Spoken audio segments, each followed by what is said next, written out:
ঝুলন্ত সেতু রাঙামাটি শহরের শেষ প্রান্তে কাপ্তাই লেকের ওপর অবস্থিত ৩৩৫ ফুট লম্বা একটা সেতু, যা রাঙামাটি শহরের প্রধান আকর্ষণ।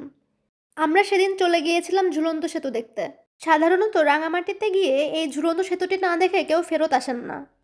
এই ঝুলন্ত সেতুটিকে বলা হয় সিম্বল অফ রাঙামাটি।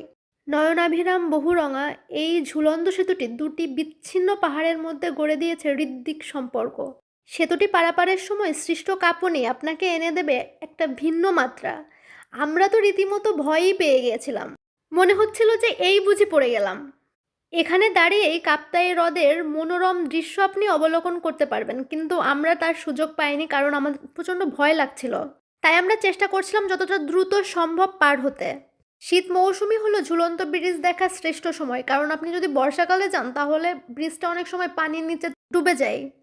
তাছাড়া ওপরেই রয়েছে আদিবাসী গ্রাম, ইচ্ছে হলেই আপনারা দেখতে পারেন আদিবাসী জীবনযাপন, কিন্তু আমরা সময়ের স্বল্পতার জন্য দেখতে পারিনি। এখানে অনেক দোকান টোকানও ছিল, আপনারা চাইলে শীতের চাদর টাদর কিনতে পারবেন। আমরা যখন গেছিলাম তখন প্রচুর পরিমাণে আনারস ছিল এখানে, একদম টাটকা।